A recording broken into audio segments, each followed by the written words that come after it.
Hi ഈ പുഴയും കടന്ന് സീരിയലിൽ ഇപ്പോൾ കല്യാണമൊന്നും നടക്കില്ല എന്നൊക്കെ പറഞ്ഞ് നിവിൻ്റെ അച്ഛനും അമ്മയും കൂടെ നിവിനെയും കൂട്ടി മണ്ഡപത്തിൽ നിന്ന് പോയി കഴിഞ്ഞു. അപ്പോൾ ഇനി അടുത്തത് നാളത്തെ എപ്പിസോഡിലേക്ക് എന്താ സംഭവിക്കാൻ പോകുന്നത് നോക്കാം. അങ്ങനെ അവരൊക്കെ അവിടെ നിന്ന് പോയതിന് ശേഷം ജയപാലൻ ആകെ തളർന്ന് ഇങ്ങനെ ഇരിക്കുകയാണ്. പകുതി വീണ് പോയതുപോലെ ആയി, ആള് ആകെ തോറ്റുപോയതുപോലെ ആയി.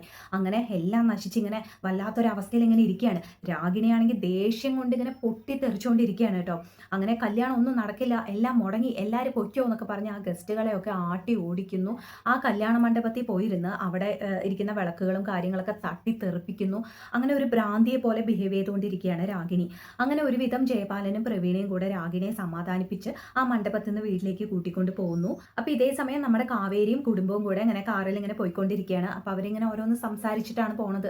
ഇതൊന്നും ആരും പ്രതീക്ഷിച്ചില്ലല്ലോ. ഇപ്പൊ നാട് വിട്ട് പോകാൻ പോകുന്ന ഈ അവസാന നിമിഷം പെട്ടിയും ബാഗെല്ലാം റെഡിയാക്കി വണ്ടിയിൽ വെച്ച് കഴിഞ്ഞു. പക്ഷേ കാവേരി നേരെ കൊണ്ടുപോകുന്നത് ജയപാലന്റെ അടുത്തേക്കാണെന്നോ അച്ഛൻ തോട്ടത്തിന് വേണ്ടി മുടക്കിയ പണം ഇപ്പോൾ നമ്മുടെ കയ്യിലേക്ക് കിട്ടാൻ പോവാണെന്നൊന്നും ആരും പ്രതീക്ഷിച്ചില്ലല്ലോ. ഇനിയിപ്പോൾ തിരുവനന്തപുരത്ത് പോകണം, അവിടെ ഒന്ന് സെറ്റായ ശേഷം നീളയുടെ ഓപ്പറേഷനുള്ള പണം എങ്ങനെയെങ്കിലും കഷ്ടപ്പെട്ട് ഉണ്ടാക്കണം എന്നുള്ള ഒരു ടെൻഷൻ മാത്രമായിരുന്നു എല്ലാവരുടെ മനസ്സിലും. പക്ഷേ ഈ അവസാന നിമിഷം കാവേരി ഇങ്ങനെ ഒരു ട്വിസ്റ്റ് വെച്ചിരിക്കുന്ന കാര്യം ആരും പ്രതീക്ഷിച്ചില്ല. അങ്ങനെ അതിനെക്കുറിച്ചൊക്കെ എല്ലാവരും കാവേരിയോട് സംസാരിക്കുന്നുണ്ട്. നീ എപ്പോഴാണ് ഇതൊക്കെ ചെയ്തത്, എങ്ങനെ ഇതൊക്കെ ചെയ്തത്, എങ്ങനെ ഇതൊക്കെ ആലോചിച്ചത് എന്നൊക്കെ ചോദിക്കുമ്പോൾ കാവേരി പറയുന്നുണ്ട്, ജയപാലന് വല്ലാത്തൊരു അഹങ്കാരമായിരുന്നു. സാക്ഷി പറയാൻ ഞാൻ കൊണ്ടുവരാനിരുന്ന ശിവരാമേട്ടനെയും ബാങ്ക് മാനേജറെയും അയാൾ ഓരോന്ന് ചെയ്ത് ഒതുക്കി. ഒരിക്കലും നിന്നെ കൊണ്ട് എന്നെ ജയിക്കാൻ കഴിയില്ല എന്നുള്ള വെല്ലുവിളിയായിരുന്നു ജയപാലന്. അയാളുടെ അഹങ്കാരം കണ്ടപ്പോൾ നമ്മുടെ അച്ഛൻ്റെ ആത്മാവ് വീണ്ടും വീണ്ടും തോറ്റു പോകുന്നത് പോലെയാണ് എനിക്ക് തോന്നിയത്. അന്ന് ഞാൻ തീരുമാനിച്ചതാണ്, കാവേരി ഈ മണ്ണ് വിട്ട് എങ്ങോട്ടെങ്കിലും പോകുന്നുണ്ടെങ്കിൽ അതെൻ്റെ അച്ഛൻ്റെ ആത്മാവിന് കുറച്ചെങ്കിലും നീതി വാങ്ങിച്ചു കൊടുത്തിട്ടായിരിക്കും എന്ന് തീരുമാനിച്ചതാണ് എന്നൊക്കെ പറയുമ്പോൾ എന്തായാലും കാവേരിയെക്കുറിച്ച് ആലോചിച്ച് എല്ലാവർക്കും അഭിമാനമൊക്കെ തോന്നുന്നുണ്ട്. ഗംഗയെ കൊണ്ടും വിനീതിനെ കൊണ്ടും ഒന്നും ആവാത്തൊരു പണി കാവേരി ഇപ്പോൾ ഭംഗിയായിട്ട് ചെയ്തിരിക്കുകയാണ്. എന്തായാലും ഇവരുടെ കയ്യിൽ ഇപ്പോൾ കുറേ പണമുണ്ട്. ഇനിയിപ്പോൾ അത്രയ്ക്ക് പേടിക്കേണ്ട ആവശ്യം ഇവർക്കില്ല. ആ ഒരു ധൈര്യത്തിലും പുതിയൊരു പ്രതീക്ഷയിലൊക്കെ ഇങ്ങനെ തിരുവനന്തപുരത്തേക്ക് യാത്ര ചെയ്തുകൊണ്ടിരിക്കുകയാണ് ഇവർ. അങ്ങനെ ഇതേ സമയം ഇവിടെ രാഗിണി എങ്ങനെയൊക്കെയോ വീട്ടിലേക്ക് കൂട്ടിക്കൊണ്ട് പോകുന്നുണ്ട് ജയപാലൻ.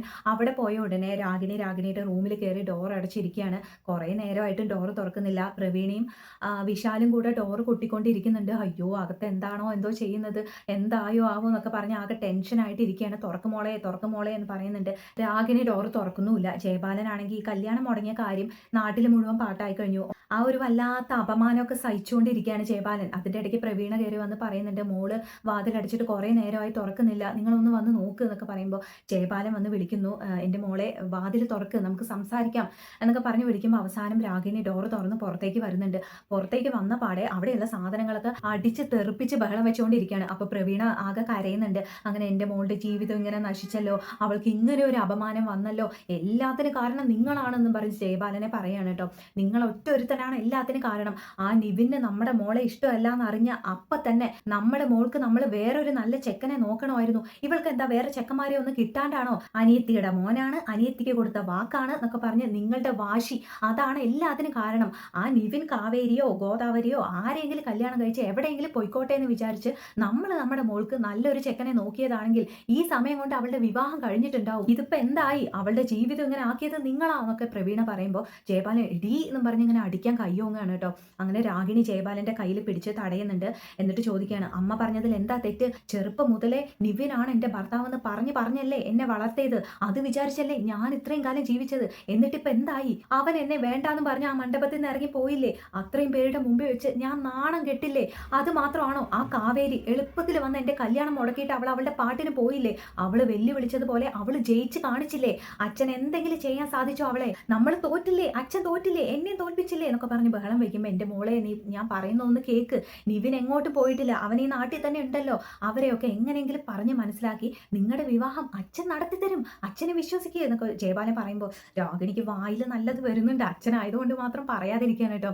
അങ്ങനെ എനിക്ക് നിവിനെ വേണ്ട എന്നൊക്കെ പറഞ്ഞ് വീണ്ടും പോയി റൂമിൽ പോയി ഡോർ അടിക്കുന്നു രാഗിണി. അങ്ങനെ ഇതേ സമയം നിവിൻ്റെ വീട്ടിൽ അവരൊക്കെ വീട്ടിലെത്തിയതിന് ശേഷം നിവിൻ അച്ഛനോടും അമ്മയോടൊക്കെ താങ്ക്സ് പറയണം കേട്ടോ. ഇപ്പോഴെങ്കിലും നിങ്ങൾ എന്നെ മനസ്സിലാക്കിയല്ലോ, താങ്ക് യു അച്ഛാ, താങ്ക് യു അമ്മേ എന്നൊക്കെ നിവിൻ പറയുമ്പോൾ രാജേശ്വരി പറയാണ്, നിവിൻ ഞാനൊരു കാര്യം ഇപ്പൊ ക്ലിയർ ആയിട്ട് നിന്നോട് പറയാം. ആ കല്യാണം ഞാൻ മുടക്കാൻ കാരണം ജയപാലേട്ടന് അവിടെ വെച്ചുണ്ടായ അപമാനമാണ്. ആ നാണക്കേട് നമുക്ക് കൂടെ വരാതിരിക്കാനാണ് ആ കല്യാണം ഒന്നും നടക്കില്ല എന്നും പറഞ്ഞ് ഞാൻ നിന്നെ ഇങ്ങോട്ട് കൂട്ടിക്കൊണ്ട് വന്നത്. അല്ലാതെ നിന്നെ കൊണ്ട് ആ കാവേരിയെ വിവാഹം കഴിപ്പിക്കാനല്ല, കേട്ടല്ലോ. അവള് നിന്നെ ഇഷ്ടമല്ല എന്ന് പറഞ്ഞു കഴിഞ്ഞു. ഈ നാട് വിട്ട് കുടുംബത്തോടെ പോവുകയും ചെയ്തു. ഇനിയിപ്പോൾ അവളെ മറന്നു കളയണം നിവിൻ. രാഗിണിയെ വിവാഹം കഴിക്കാൻ പറ്റില്ല എന്ന് നീ പറഞ്ഞത് ഞങ്ങൾ കേട്ടതുപോലെ ഇനി ഞങ്ങൾ പറഞ്ഞത് നീയും കേൾക്കണം. കാവേരിയായിട്ടും നിന്റെ വിവാഹം നടക്കാൻ പോകുന്നില്ല എന്ന് രാജേശ്വരി പറയുമ്പോൾ നിവിൻ തൽക്കാലം അതങ്ങനെ സമ്മതിച്ചു കൊടുക്കുകയാണ് കേട്ടോ. എന്തായാലും കാവേരിയുടെ പിന്നാലെ തിരുവനന്തപുരത്തേക്ക് പോയി വീണ്ടും കാവേരി കൺവിൻസ് ചെയ്യാൻ ശ്രമിക്കാനുള്ള പരിപാടിയാണ് നിവിന്. ഇപ്പൊ കാവേരി എന്തായാലും നിവിന്റെ കല്യാണം ഇവിടെ നടന്നു കാണും എന്നുള്ള വിശ്വാസത്തിൽ ഇരിക്കുകയാണ് കേട്ടോ. കാവേരി മാത്രമല്ല യമുനയൊക്കെ. നമ്മളൊക്കെ ഇങ്ങോട്ട് ഇറങ്ങി വന്ന ശേഷം കല്യാണം എന്തായാലും ഭംഗിയായിട്ട് നടന്നിട്ടുണ്ടാവും. ആ നിവിൻ ചതിച്ചു എന്നൊക്കെയാണ് യമുന വിചാരിച്ചുകൊണ്ടിരിക്കുന്നത്. കാവേരിയും എന്തായാലും നിവിന്റെ വിവാഹം കഴിഞ്ഞിട്ടുണ്ടാവും. ഇനിയിപ്പോൾ ആ ചാപ്റ്റർ ക്ലോസ് ചെയ്തു എന്നുള്ള ഒരു വിശ്വാസത്തിൽ ഇരിക്കുകയാണ്. അപ്പൊ അപ്പോഴേക്കും വേറെ എന്താ സംഭവിക്കുന്നത് ചോദിച്ചാൽ നമ്മുടെ ജയബാലന്റെ ഭാര്യ പ്രവീണ ഉണ്ടല്ലോ. പ്രവീണ രാജേശ്വരിയെയും നിവിന്റെ അച്ഛനെയും കണ്ട് സംസാരിക്കാൻ ഇങ്ങോട്ട് വരികയാണ് കേട്ടോ. ആകെ കരഞ്ഞ് തളർന്നിട്ടാണ് വരുന്നത്. അങ്ങനെ രാജേശ്വരിയെ കണ്ട് പറയുന്നുണ്ട്, രാജി പ്ലീസ് രാജി, എൻ്റെ മോളുടെ അവസ്ഥ കാണുമ്പോൾ എനിക്ക് പേടിയാവുന്നു. അവൾക്ക് ഭ്രാന്ത് പിടിക്കുമോ, അവളൊരു ഭ്രാന്തിയാവുമോ എന്ന് എനിക്ക് നല്ല പേടിയുണ്ട് രാജി. നിങ്ങൾക്ക് എല്ലാവർക്കും അറിയാവുന്നതല്ലേ, എൻ്റെ മോള് ചെറുപ്പം മുതലേ നിവിനെ സ്വപ്നം കണ്ട് ജീവിച്ചതാണ്. ഇപ്പോൾ നിവിന് അവളെ ഇഷ്ടമല്ല എന്ന് പറയുമ്പോൾ അവളെ കൊണ്ട് അത് താങ്ങാനാവുന്നില്ല. ജയബാലേട്ടനും ആകെ തളർന്ന അവസ്ഥയാണ്. എന്ത് പറഞ്ഞാൽ അവരെ രണ്ടുപേരെയും സമാധാനിപ്പിക്കേണ്ടതെന്ന് എനിക്കറിയില്ല. ജയബാലേട്ടൻ എന്തൊക്കെയോ തെറ്റുപറ്റി ശരിയാ, പക്ഷേ മറ്റൊരു നല്ല ദിവസം നോക്കി നമുക്ക് ഈ വിവാഹം നടത്തിക്കൂടെ? എൻ്റെ മോളെയെങ്കിലും എനിക്ക് രക്ഷിക്കണം, ഞാൻ നിങ്ങളുടെ കാല് പിടിക്കാമെന്നൊക്കെ പറഞ്ഞ് കരഞ്ഞ് കെഞ്ചി ഇവരുടെ കാല് പിടിക്കുകയൊക്കെ ചെയ്യാണ് കേട്ടോ. അങ്ങനെ രാജേശ്വരി ചെറുതായിട്ടൊന്ന് മനസ്സ് മാറുന്നുണ്ട് ഈ പ്രവീണയുടെ കണ്ണീരൊക്കെ കാണുമ്പോൾ. അപ്പോൾ അത് കാണുമ്പോൾ നിവിന് ഒന്നുകൂടെ പേടിയാവുകയാണ് കേട്ടോ. ഇനിയിപ്പോൾ ഇതൊക്കെ കണ്ട് എൻ്റെ അമ്മ മനസ്സ് മാറിയിട്ട് വീണ്ടും രാഗിണിയെ വിവാഹം കഴിക്കാൻ പറഞ്ഞ് നിർബന്ധിക്കോ എന്നൊക്കെ പേടിക്കുന്നുണ്ട്. അപ്പോൾ അതിനുള്ളിൽ ഈ കാവേരിയുടെ കാര്യം എങ്ങനെയെങ്കിലും ശരിയാക്കിയേ പറ്റൂ എന്നൊക്കെ പറഞ്ഞ് നിവിൻ നേരെ തിരുവനന്തപുരത്തേക്ക് പോകാനൊക്കെ പോകുന്നുണ്ട്. അപ്പോൾ അവിടെ പോയി തിരുവനന്തപുരത്ത് സംഭവിക്കുന്ന കാര്യങ്ങൾ ഈ കഥയിൽ ചെറുതായിട്ട് മാറ്റം വരാനുള്ള ചാൻസ് ആണുള്ളത്. ഒറിജിനൽ കഥയിലെ പോലെ ആയിരിക്കില്ല. ഒറിജിനൽ കഥയിൽ ഇവരവിടെ എത്തിയ ഉടനെ തൽക്കാലം കാവേരിയുടെ ഒരു ഫ്രണ്ടിന്റെ വീട്ടിലാണ് താമസിക്കുന്നത്. അങ്ങനെ വിനീതേട്ടൻ ഇവർക്ക് നേരത്തെ തന്നെ ഒരു വീടൊക്കെ നോക്കി സെറ്റ് ചെയ്ത് വെച്ചിട്ടുണ്ടാവും. അങ്ങനെ പിറ്റേ ദിവസം ഇവർ ആ വീട് കാണാൻ അങ്ങോട്ട് പോയി നോക്കുമ്പോൾ ആ വീട് തീരെ കൊള്ളില്ല. ഇവർ ഇത്രയും പേർക്ക് താമസിക്കാനുള്ള സൗകര്യമൊന്നും അവിടെ ഉണ്ടാവില്ല. അങ്ങനെ അത് വേണ്ടെന്ന് വെച്ച് ഇവർ വേറെ ഒരു വീട് നോക്കുകയാണ്. അങ്ങനെ കഷ്ടപ്പെട്ട് അവസാനം ഒരു വീട് കണ്ടുപിടിച്ചിട്ട് എല്ലാം ശരിയായി അവിടെ കയറി താമസിക്കാൻ പോകുമ്പോഴായിരിക്കും ഇവർക്ക് മനസ്സിലാവുന്നത് അത് ജയപാലന്റെ വീടാണെന്ന്. ജയപാലൻ അവിടെയും വീടും സ്വത്തും കാര്യങ്ങളൊക്കെ ഉണ്ട്. അങ്ങനെ ഇവർ പോലും പ്രതീക്ഷിക്കാതെ അവിടെ നമ്മുടെ ജയപാലന് രാഗിണിയും വന്ന് നിൽക്കുന്നു. അതോടുകൂടി തലവേദന ഒന്നുകൂടെ കൂടുന്നു. അങ്ങനെ അവസാനം കഷ്ടപ്പെട്ട് ഒരു വീട് കണ്ടുപിടിക്കുന്നൊക്കെ ഉണ്ട്. പക്ഷെ ഇവിടെ അങ്ങനെയൊന്നും നടക്കാനുള്ള ചാൻസ് ഇല്ലാന്ന് തോന്നുന്നു. ഇപ്പൊ ഇവിടെ എന്താന്ന് വെച്ചാൽ ഈ കല്യാണ മണ്ഡപത്തിൽ നടന്ന ഈ പ്രശ്നങ്ങളും കാവേരിക്ക് പണം തിരിച്ചു കിട്ടിയ കാര്യം, ഈ കാര്യങ്ങളെല്ലാം നരേന്റെ ഫാമിലി നേരത്തെ അറിഞ്ഞിട്ടുണ്ടാവും. അങ്ങനെ നരേന്റെ മുത്തശ്ശനും മുത്തശ്ശിയും ഒക്കെ അറിഞ്ഞോ അറിയാതെയോ ആ അരവിന്ദൻ എന്ന് പറഞ്ഞ ആളുടെ മരണത്തിന് നമ്മൾ ഒരു കാരണമായിട്ടുണ്ട്. കാരണം നമ്മുടെ കയ്യിൽ നിന്നല്ലേ അയാൾ തോട്ടം വാങ്ങിച്ചത്. നമ്മുടെ കയ്യിൽ പണം തന്നത് ഒരാൾ, നമ്മൾ തോട്ടം എഴുതി കൊടുത്തത് വേറൊരാൾക്ക്.